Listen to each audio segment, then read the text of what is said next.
Vigilance department की ये वही रिपोर्ट है जिसके सामने आने के बाद आम आदमी पार्टी के दामन पर करप्शन के नए इल्जाम लगे हैं। टेस्ट कहीं और नहीं बल्कि दिल्ली के उन्हीं मोहल्ला क्लिनिक में जिन्हें आम आदमी पार्टी की सेवा के नाम पर दिल्ली सरकार ने खुलवाया था, वहां हुए हैं। रिपोर्ट की एक एक डिटेल्स दिखाएंगे, उससे पहले केजरीवाल का शराब नीति समेत कई कथित घोटालों पर ये बयान सुन लीजिए।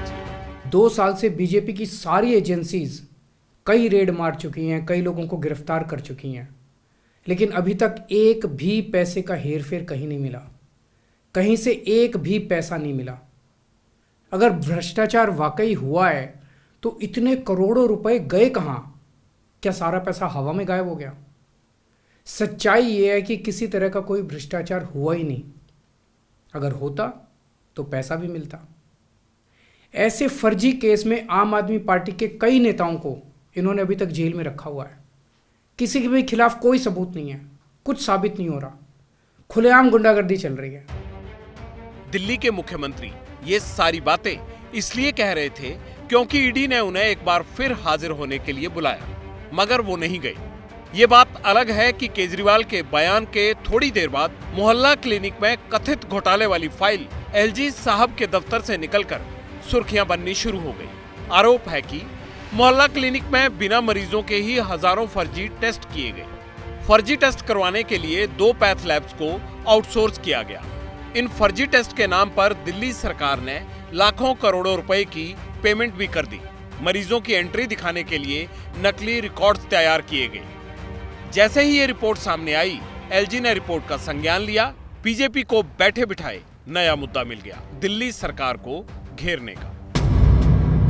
अब यह संदेह है कि वहां वो मरीज ही नहीं थे जिनके नाम के ऊपर बिलिंग रेस करके टेस्टिंग करा दी गई, यानी जिनका अस्तित्व ही नहीं था। यानी अभी तक तो दारू का घोटाला था, अब दवा का घोटाला भी हो। और जो विभागीय फाइंडिंग्स हैं उसके आधार के ऊपर वो जांचें भी अब पूरी तरीके से आंच के घेरे में आ गई हैं। सियासी बयानबाजी अपनी जगह, लेकिन फर्जी टेस्ट वाला घोटाला पकड़ में आया कैसे? पहला सुराग कैसे मिला? रिपोर्ट में इसका पूरा खुलासा किया गया है। 2022 में मोहल्ला क्लिनिक्स की संख्या 450 से 519 हो गई, लेकिन इसके बावजूद मरीजों की संख्या नहीं बढ़ी। 2021 में हर मोहल्ला क्लिनिक में एक महीने में 3416 मरीज आते थे। 2022 में सिर्फ 1824 मरीज ही पहुंच रहे थे। मरीज घटे, लेकिन लैब टेस्ट की अचानक संख्या तेजी से बढ़ने लगी। 2021 में हर महीने 6,30,978 टेस्ट किए गए। 2022 में 9,30,000 लैब टेस्ट हर महीने होने लगे। एक दिन में 500 पेशेंट देखे गए हैं। अधिकतम संख्या 533 है, जबकि जो औपचारिक समय है मोहल्ला क्लिनिक का वो सुबह 9 बजे से 1 बजे तक। और अगर 240 मिनट में किसी ने 533 पेशेंट देख लिए, इसका मतलब आधे मिनट में एक पेशेंट देख लिया।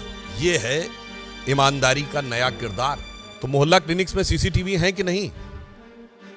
और अगर हैं तो उन मोहल्ला क्लिनिक में उस डेट की सीसीटीवी फुटेज दिखाइए कि 533 लोग कहां लाइन लगाए हुए थे।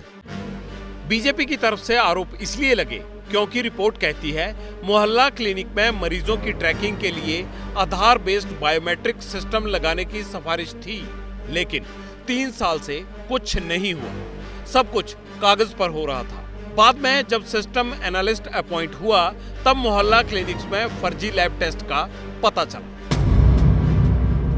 शाहदरा जिले की जगजीत नगर की मोहल्ला क्लिनिक, और इस वक्त एक्सक्लूसिव तस्वीरें आप एबीपी न्यूज़ के कैमरे पे उसी मोहल्ला क्लिनिक की जो है वो आप यहाँ पर जो है वो देख रहे हैं। आपको बता दें कि दिल्ली के मोहल्ला क्लिनिक में होने वाले कई टेस्ट जो हैं वो प्राइवेट लैब से जो है वो कराए जाते हैं, और इसी डेटा पर जो है वो कथित तौर पर जो है वो गड़बड़ी सामने आई है, और पता चला है कि बिना मरीज के ही जो है वो लाखों टेस्ट कर दिए गए, और इसके बाद दिल्ली सरकार के खजाने से इन निजी जो लैब्स हैं उनको पेमेंट भी जो है वो अरबों रुपए के किए गए। यही खांसी जुकाम, हाथ पैर दर्द की, और दवा भी सही नहीं मिलती थी, यहाँ आराम नहीं पड़ता था, और जो टेस्ट को कहते थे तो टेस्ट नहीं कहते थे, टेस्ट नहीं होते यहाँ पे। हाँ, किस तरीके के टेस्ट के लिए कहीं थी आप? ये जैसा शुगर है, बीपी है, ये वगैरह। 7 मोहल्ला क्लिनिक्स के रिकॉर्ड में गड़बड़ी मिली है। इनमें से 5 मोहल्ला क्लिनिक एगुलिस लैब चला रही थी, जबकि 2 क्लिनिक मेट्रोपोलिस लैब के जरिए संचालित हुए। शुरुआत में पता चला 52 टेस्ट ऐसे थे जिनमें मरीज के नाम के आगे मोबाइल नंबर ब्लैंक था, यानी डेटा भरा नहीं गया। 358 लैब टेस्ट के आगे मोबाइल नंबर के कॉलम में 1, 2, 3, 4, 5 नंबर की एंट्री की गई।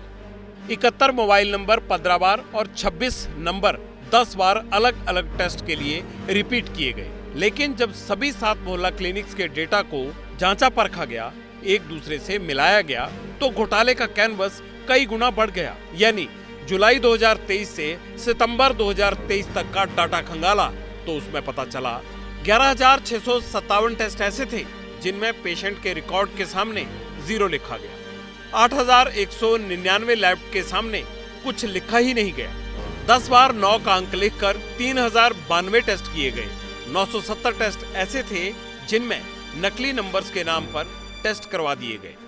क्या कभी कोई टेस्ट वगैरह भी आप नहीं, ब्लड टेस्ट, नहीं, नहीं, नहीं, नहीं, नहीं, नहीं, कभी कोई टेस्ट नहीं? ना, खाली उनसे मैंने ये पूछा था कि मेरे घुटनों में दर्द रहता है, तो कहने लगे जो इनके स्पेशलिस्ट होते हैं घुटनों के, है ना, तो आप उनसे कंसल्ट कीजिए।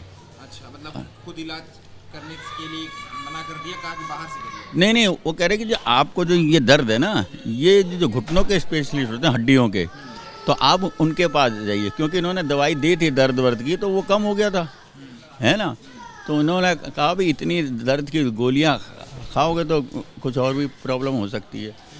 तो मैं ये कह रहा हूँ कि जो शुरू में आए थे डॉक्टर, इसका मतलब ये है कि मोहल्ला क्लिनिक के लिए काम करने वाली इन लैब्स ने बिना असली मरीजों के 24,000 से ज्यादा टेस्ट कर दिए, रिकॉर्ड पर चढ़ा दिए और इसके एवज में करोड़ों रुपए वसूले। पता ये भी चला है कि जिन 7 मोहल्ला क्लिनिक्स पर यह घोटाला हुआ, वहां डॉक्टर्स आते ही नहीं थे। रिकॉर्डेड वीडियो के जरिए डॉक्टर्स की अटेंडेंस लग रही थी। इल्जाम लगे तो आम आदमी पार्टी की सफाई भी तुरंत आ गई। जितनों को उन्होंने ईमानदारी का सर्टिफिकेट दिया, कोर्ट ने उनमें से किसी को भी जमानत नहीं दी। उप मुख्यमंत्री हो, मंत्री हो, सांसद हो, आज आम आदमी पार्टी के नेता जेलों में पड़े हैं। अब तो नए नए भ्रष्टाचार सामने आ रहे हैं, कहाँ फर्जी दवाइयों का और अब फर्जी टेस्टिंग का, यानी कि जांच भी फर्जी, दवाइयाँ भी फर्जी। मोहल्ला क्लिनिक हो, दवाइयाँ हो, या मोहल्ला क्लिनिक के अंदर कोई आदमी अपना फ़ोन नंबर एंटर कर रहा है या वो फ़ोन नंबर की जगह 000 डाल रहा है या कोई गलत नंबर डाल रहा है, ये काम तो अफसरों का देखने का है। ओवरऑल इसके ऊपर डीजीएचएस होती हैं, डीजीएचएस के ऊपर हेल्थ सेक्रेटरी होते हैं।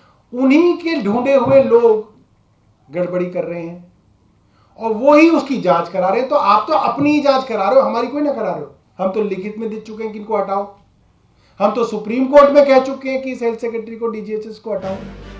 अरविंद केजरीवाल की पार्टी करप्शन के खिलाफ सियासी मैदान में उतरी थी, लेकिन अलग अलग मामलों में केजरीवाल के सारे कमांडर जेल के पीछे हैं। खुद मुख्यमंत्री को आशंका है अगला नंबर उनका हो सकता है। यानी बात ईडी के समन से निकलकर आर पार के टकराव पर आ चुकी है। अब बीजेपी मुझे गिरफ्तार करना चाहती है। मेरी सबसे बड़ी संपत्ति, मेरी सबसे बड़ी ताकत मेरी ईमानदारी है। झूठे आरोप लगा के, फर्जी समन भेज के ये मुझे बदनाम करना चाहते हैं, मेरी ईमानदारी पे चोट करना चाहते हैं। ये क्या चल रहा है? ये जो कुछ भी चल रहा है बहुत खतरनाक है। ये हमारे जनतंत्र के लिए बहुत गलत है, इसे रोकना होगा। मैं हमेशा देश के लिए लड़ा हूँ। मेरा तन मन धन देश के लिए है, मेरी एक एक सांस देश के लिए है, मेरी खून की एक एक बूंद देश के लिए है, मेरे शरीर का एक एक कतरा देश के लिए समर्पित है। हमें मिलके देश को बचाना है। मैं पूरी जी जान से इनके खिलाफ लड़ रहा हूं। चाहे शराब हो या दवा दारू घोटाला, बीजेपी चुनाव से पहले मुद्दा बना रही है, मगर केजरीवाल झुकने को तैयार नहीं। लेकिन यह भी सच है कि चुनावी सीजन में आपके दामन पर एक और दाग दिल्ली सरकार के लिए नई मुश्किल खड़ी कर सकता है।